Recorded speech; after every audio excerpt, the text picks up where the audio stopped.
Hey, my name is Gabriel and I play Gemini the Dragonborn Bard, and I'm going to try to get through this really quickly. So, Gemini is very much the in your face, what you see is what you get type character. He is flamboyant, he is boisterous, he is exuberant, he is all of those things, the wide sweeping gestures, the deep voice. He's very much a showman. That is exactly what he has always wanted to be, and the reason for that is because all eyes have always been on him. He's always been different, so he's had inquiring gazes, and instead of shying away from those gazes, he decided to continue putting the spotlight on, put it even more on him because he wanted to control that. He knows that the way people see him is only important to them. It's not important to him because just like any other person, they're probably going to care more about what he thinks of them than vice versa. Because he is so exotic and strange. And the reason he is exotic and strange is because he doesn't look like a normal Dragonborn. He doesn't have like a snout or like the finned ears or tail. Anything that you would see in the player's handbook, he doesn't have for the most part. He's predominantly human for all intents and purposes, but he has kind of a two-faced thing going on. On the left, he has scales instead of a hair eyebrow, like a normal human. He has more of a fleshy, spiny eyebrow. Think Super Saiyan 3 Goku, that kind of thing. Very thick and fleshy eyebrow. He has a couple fangs peeking out of the left side of his mouth. Clawed hand. I mean, he is Dragonborn for all intents and purposes on his left side and human on his right side. The human side has more tan skin because he grew up in a coastal area and mostly traversed coastal areas. And he also has very striking golden eyes, which stand out very starkly against his tan skin on the human side. It's rounded iris, rounded pupil, very human, but still stark gold. On the dragon side, it's more like a cat, a thin slit. So he's very much a combination of both worlds, just simply by appearance. As far as his hair goes, it's quite a bit like mine. It's shaved on the sides and in the back, but it's much longer, about 2 feet long. It's shaved all the way down, so you can see the scales, you can see the flesh, you can kind of almost see where they meet, and it's jet black. So when it's slicked back, as it normally is, about 2 feet down, it looks literally like an oil slick coming off of him. Now, all of that is just how he was born, and that's why the inquiring gazes started to fall upon him, but after that, he decided he was going to make sure that they stayed on him due to his attire, and part of that attire would be in the big fleshy Dragonborn eyebrow. He has 5 piercings that go from smaller to larger as they go outwards. They alternate in color. Neon pink, neon purple, and pretty much everything in his attire that you are going to hear about is going to be neon pink and neon purple. So pink, purple, 5 of them, all the way out getting bigger. On his human ear, it's same deal, but no rings, mostly studs, trinkets, things like that, industrially all the way across. Just kind of coming down. And that's pretty much his face. When you think of his face, that's what it is. Now, for his actual attire, the things that he's wearing, he wears black studded leather armor, jet black, head to toe, the boots, the whole getup, which seems relatively normal until you see the chest, where there is an insignia, a large purple heart inside of an upside down pink spade. So the two card suits. And that's kind of been his insignia his whole life. Hearts and spades, right? 2 things in those 2 colors. In his boots, there are corded laces of leather that he uses to lace up his boots as anybody normally would, but they are dyed by him pink and purple. And the insignia on his chest is embroidered by him. He's very much a medieval punk rock kind of DIY kind of guy, right? He's very proud of his own accomplishments and being able to do what he's able to do, and this is part of that. So that's the normal stuff going on. The most probably intense, the most eye-catching thing about him isn't even the fact that he's split down the middle and the way his skin looks. It's his jacket. He has if you've ever seen Final Fantasy VIII, that's probably the best way to describe it. The Squall Leonhardt jacket that kind of goes up to just above the navel, has a bunch of fur on it, that leather jacket that he wears. Pretty much that, except the fur is bright pink, just like, I said pink and purple, those are his 2 colors, right? So bright pink, and the cuffs are rather large and purple. And instead of just going up to his navel, which it does in the front, in the back it goes down like a tuxedo tail or like a trench coat. So it's kind of like a jacket version of a mullet. Short in front, long in back. And the thing that's most striking about it isn't the colors of the fur or the fact that it's weirdly cut. It's the patches. There are pink and purple patches of cloth all over his jacket that he stitched in with a black thread, right? And across these patches, they're about maybe 3 by 3 and 3 inches by 3 inches, but they're everywhere. Across them is embroidered insignias, logos, names of different bars, brothels, gaming parlors, guilds, just different places that he's been. Every time he goes to a place, he sews on a new patch, and that's why his jacket's pretty much full of them. Well, at this point, it's probably halfway full. Let's be real. The most of them you wouldn't know because they're like little dives, things like that. But the Thieves Guild is prominently displayed on his left shoulder. He also, in terms of weaponry, has his loot, which I haven't decided really what color it is or anything like that. I was thinking gold, but I don't know. It's a loot. He has a loot, and that's primarily what he uses because he likes to back up other people. He likes to be not in service to them, but he likes to, not really be a fighter, more be the backup and help other people. That's sort of his thing. And again, he's an entertainer. That's his whole thing. But when he does need to get down dirty, he has a rapier on his right because he's left-handed. So he pulls out his rapier, and it's a normal rapier, not enchanted, anything like that. But the handle is corded, again, pink, purple. That's his whole color scheme. And the other thing, the final thing that he has, probably the most important thing and the most sentimental thing to him, are for what are ostensibly throwing daggers. But really, they're rectangular pieces of thick metal that have been honed along the edges. They're sharpened along the edges, and they are each of them engraved with a 2 of a different suit. So essentially, they're throwing playing cards. And they're all deuces. So you have the 2 of hearts, diamonds, spades, and clubs. So he has 4 of them. And he doesn't really use them for battle because he's afraid of losing them. They're very sentimental to him, maybe more so even than his jacket. And he does use them, however, to do tricks and to entertain people, flipping them around, hitting bullseyes with them, things like that.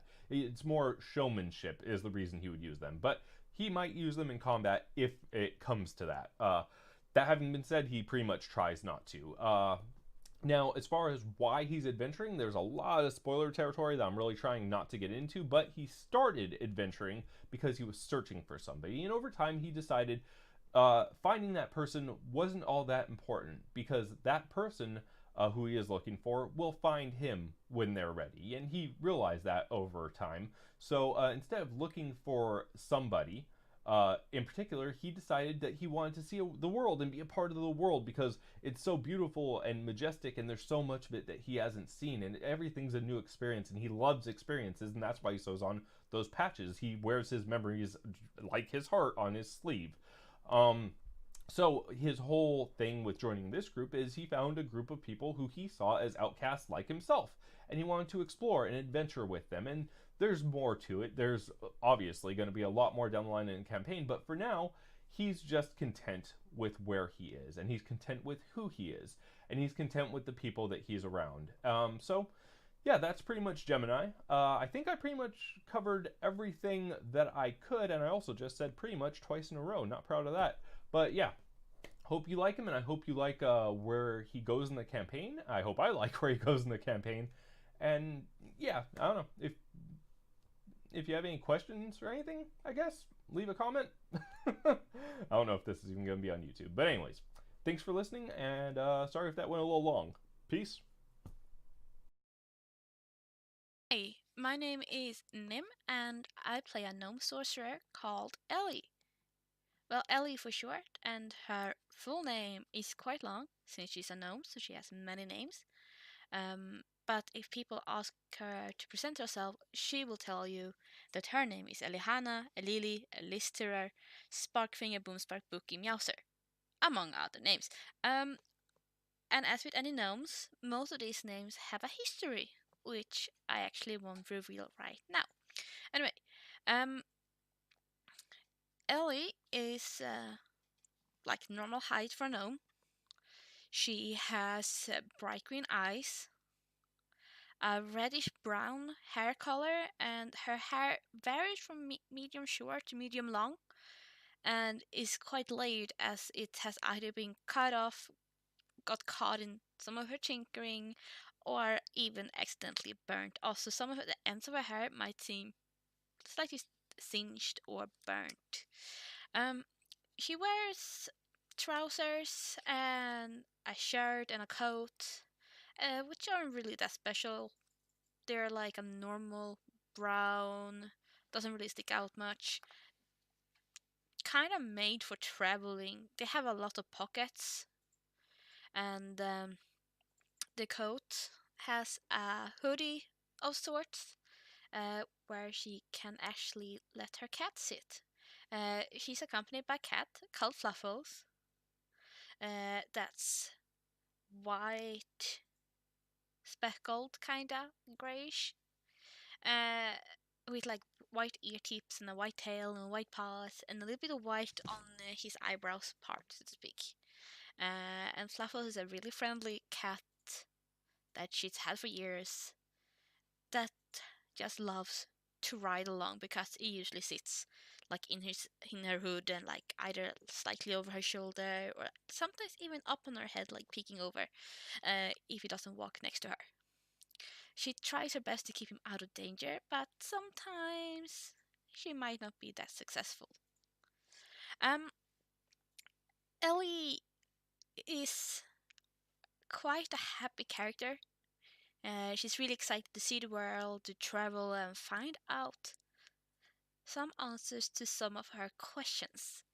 Um, the thing about Ellie is that she's a sorcerer and she never really wanted to be one or didn't know she could become one, but discovered one day through certain events that she had powers. And with those powers came like a golden sheen to her skin that looked almost kind of like golden dragon scales.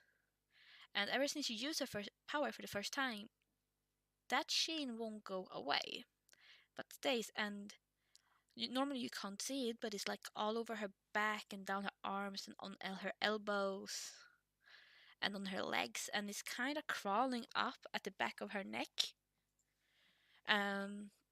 slowly moving, or it looks like it's might be moving like up a little bit to her face, but it's not super visible there because it's mostly on her backside and like at her neck.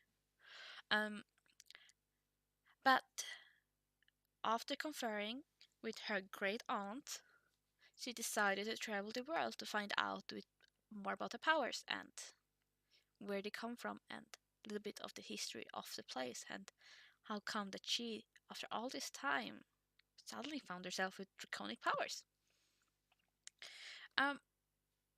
And she's pretty friendly and pretty happy, and that's why she teamed up with these 3 random dudes that she met along the way, 2 which actually seems to be Dragonborn, and maybe, just maybe, they will have some kind of clue for her to find out more about her powers. Well, that's a little bit about Ellie. I hope that you will leave a comment if you have some questions or anything at all, and bye!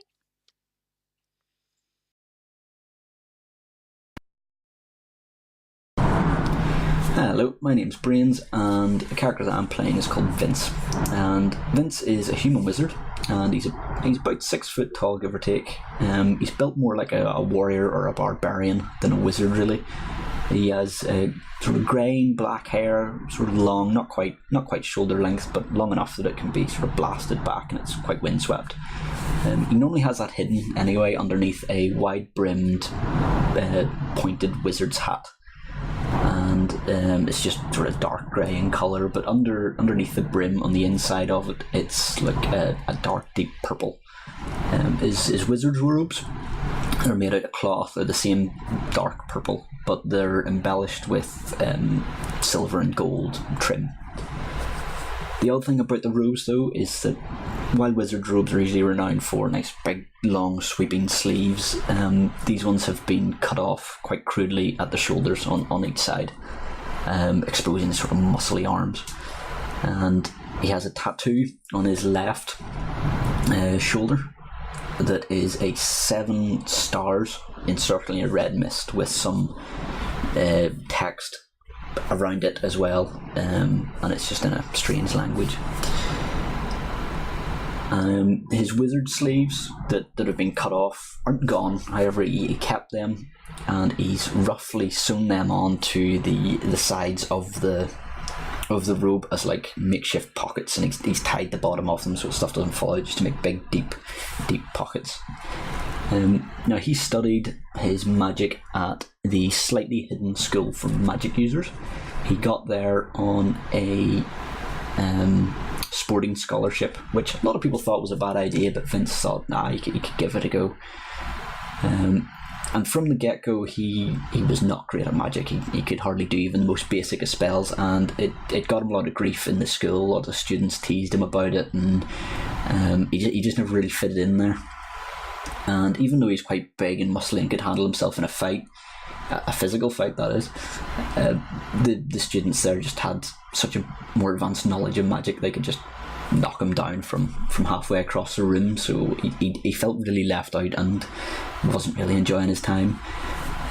His lack of magical skill wasn't through any lack of trying. However, he was constantly in the library sorting through books and reading up on things, trying to improve his skills, and it didn't really work for a long time. Eventually one night, quite bizarrely, everything clicked, and suddenly he wasn't just good, he was great. His power increased so much, and it was quite baffling to the other students and the teachers as how he got this sudden flare of power. He carried on with his studies there, and eventually got to the point where he could take his exams and get his pointy hat issued to him at graduation. And he passed, but he passed by the skin of his teeth. He didn't seem all there. He was still going and studying, but his studies that he was doing didn't really seem relevant to his actual classes and the exams he needed to take. But he managed to pass, and so he ended up, once he graduated, he left and he started travelling. And he got work doing basically whatever was going, from like working on a farm, physical manual labour, to some maybe more magical things, translating things, bits and pieces. But he always seemed to gravitate even towards big cities with big libraries, and he would only stay there for as long as he was studying stuff in libraries. As soon as he lost interest in that, he then packed up his bags and moved on. And on his latest journey, he was heading towards a small village just as a stopping point onto his next target library, and he bumped into 3 other people, and that's where the story picks up for Vince. So, yeah. Hello, I'm Optic Psycho, and I play a character called Varryn Soul. So you wish to know about Varryn Soul? Alright, but first, let me tell you a story about a young Dragonborn with black scales and red eyes. He walks the streets in torn burlap clothing, dirty and shabby, with his head in his hands, frightened. He is scared of what might happen next, being unsure of his own fate. A passing group of children grow brave as they see him. They start to throw stones and yell bad names at him. The young Dragonborn drops to his knees as his vision goes blurry, then fades to black. You see a small trickle of blood seep from his forehead. When he awakes, the first thing that meets his vision is a bright, shining light, which makes him squint. It emanates from a man's hand, who's wearing full shining armor. The man smiles as he helps the young Dragonborn to his feet. Now, we see an adolescent Dragonborn with black scales and red eyes, with a cleaner look about him, dressed in peasant garbs. He is chopping wood with a rather large-looking axe.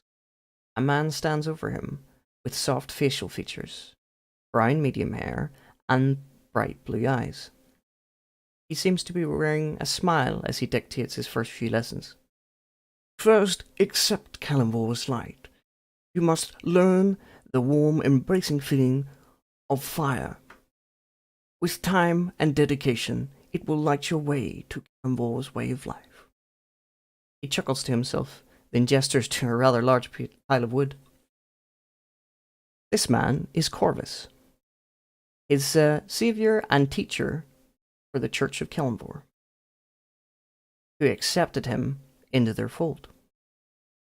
You can hear the clang of metal and wood in the background, as some followers of Kalimvor are sparring with their weapons.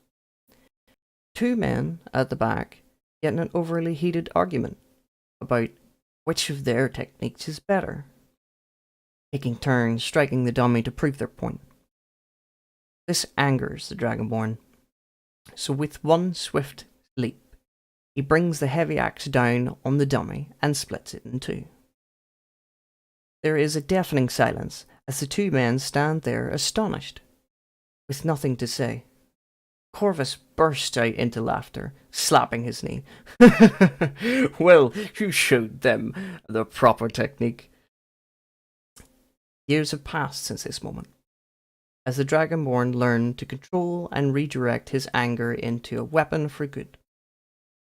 He also, little by little, learned to trust his new family, until his 21st birthday. He was returning from the nearby village of Yarden, with some bottles of wine for the passing ceremony. The black-scaled Dragonborn walks with a jump to his step, as the sun shines brightly, and the forest sounds are of peaceful chirping. In fact, there might be a semblance of a smile across his face. He enters the church building to help with the ceremony preparations, but as soon as he does, his face drops to despair. He now sees the floor flowing like a river of crimson red, with a mismatch of body parts and claw marks covering the entirety of the room. He grows cold, as no emotion shows in his face, discovering the body of Corvus on the floor lifeless. Next to him is a severed claw of some demonic creature. In this realization, he says to himself, slain by the creatures of which we were meant to destroy. How ironic. For hell have no fury like scorn. You will regret the day you left me alive. At this moment, he realizes there's a piece of parchment in Corvus's hand, covered in Corvus's blood, and reads, Congratulations, becoming a fully fledged Paladin of Kellenvol. And it's signed in Corvus's handwriting. It names Varryn Soul. He gathers his belongings and took to his heels, but not before burning the church to the ground, for there was nothing left for him to return to. This single defining moment seared into his mind, and he will hunt these creatures back to the nine hells if he must. Now we see Varryn Soul, an adult Dragonborn with blackened scales, darkened red eyes, and dark grey short horns. He adorns a darkened set of chainmail armour with grey trousers and black boots, which are the state of disrepair from his travels. Tucked under his shirt is a holy symbol, which is a skeletal hand holding a scale in the shape of a cross. On his back is a blackened shield and a black iron battle axe affixed to his travel pack. Currently, he's surrounded by the laughter of 3 adventurers as they try to cook a wolf over the spit on a fire, which nearly caught them by surprise in the night. Varryn cleans his axe of the blood as he warms himself by the fire. His mind flickers back to that hunting moment, and his eyes darken.